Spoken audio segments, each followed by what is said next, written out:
Hello, my name is Shyanne Figueroa Bennett. I am a poet, teaching artist, and current Fulbright grantee. Today, I am joining in from Panama City in the beautiful country of Panama. However, I have this wonderful virtual background behind me of the Poets House reading room in New York City, because right now my heart and mind is with Poets House. I am in full support of its reopening, primarily because Poets House has played a tremendous role in my development as a writer. It was back in college when I first gave myself the permission to fully engage poetry. And Poets House, at the same time I found out about Poets House, and it was amazing. It was a playground for me. There were so many poets there that I hadn't heard of, and I was able to discover Jericho Brown, Elizabeth Alexander, Sonia Sanchez, and I would just spend whole days just reading and discovering new poets. And then later on, when I was in my MFA program, I met other people that thought it was fun to go and read poetry and write at Poets House. My friends, the writers, Mark Gregory Lopez, Emma Ganader, and Nada Faris. And we had this ritual of going to Shake Shack each week, and then afterwards spending the afternoon at Poets House reading and writing, and it was a phenomenal experience that I miss. Today I was asked to share two poems, one from the Poets House collection and another from my own work. And as I thought about which poems I wanted to share, I was brought back to when I would walk into the Poets House reading room, and then there are those large windows, large pane windows, and you can look out and see a children's playground and hear kids playing, and then people walking on the promenade, and then just beyond all that, there's this amazing view of the Hudson River. And I just remember being in Poets House with the book in my hands and the Hudson River in the background, all that water, and just feeling suspended in the water and the stillness of poetry. I think about that amazing view of the Hudson River. And in this particular moment, I think about the flooding that sadly damaged the building, which in an era of climate change is this really bitter reality to grapple with. So today I chose two poems that touch on the very capacious theme of water. The first poem that I will be reading is by Aracelis Girmay from her book, The Black Maria. And the poem I'll be reading is from the first half of the book. It's from a section called Elegy. And in this cycle of poems, there are several poems that have this title, To the Sea, Any. And this particular poem has a line from Raina Maria Rilke's poetry.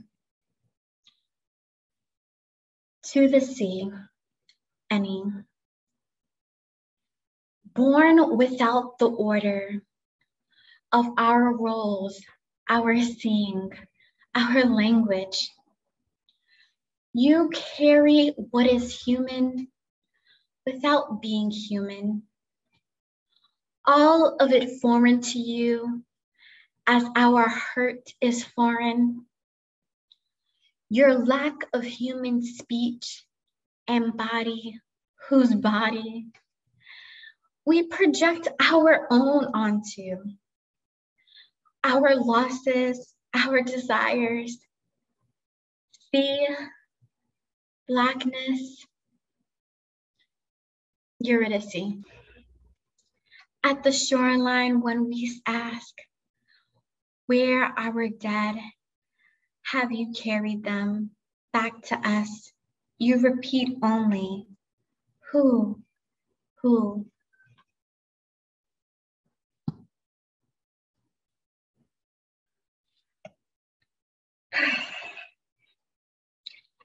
Yeah, the poem gives me chills. And one of the other reasons too I chose that poem is because there's something with water, especially bodies of water, that has really deep meaning within the African diasporic poetic tradition, or poetic traditions rather. And that's something for me that I also connect with in my work. So here in what I'm focusing on, writing the stories of the Black community here in Panama, my poem is titled Lake GATÚN. Lake GATÚN is a large artificial lake that feeds the Panama Canal. The Panama Canal being an architectural world of wonder that was largely built on the sacrifice of Black bodies.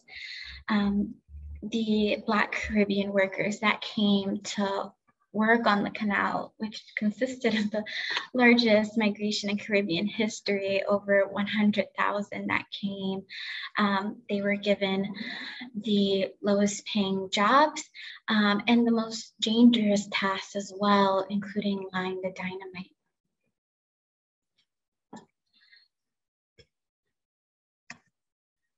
Lake GATÚN, glimmering membrane of water, split when she enters, sinks to clay floor, sand, shell, sedimenting to form a woman. Dark as lake floor, dark as they created. In debris of dynamite heads, silver men glisten unsewn and woven into her being broken, hollow to carry remnants of soul strewn in man-made waters. What can be made from nothing? The question hooks to her neck. Her curl hair gills for breath. Iridescent scales shed from slender sinewy form as her intricate jawbones mechanized for an open, unprecedented speech for she who was carved out of isthmus, intended for silence. Thank you for listening. I hope you will join me in supporting the reopening of Poets House, a place where anyone can connect with poetry. Thank you.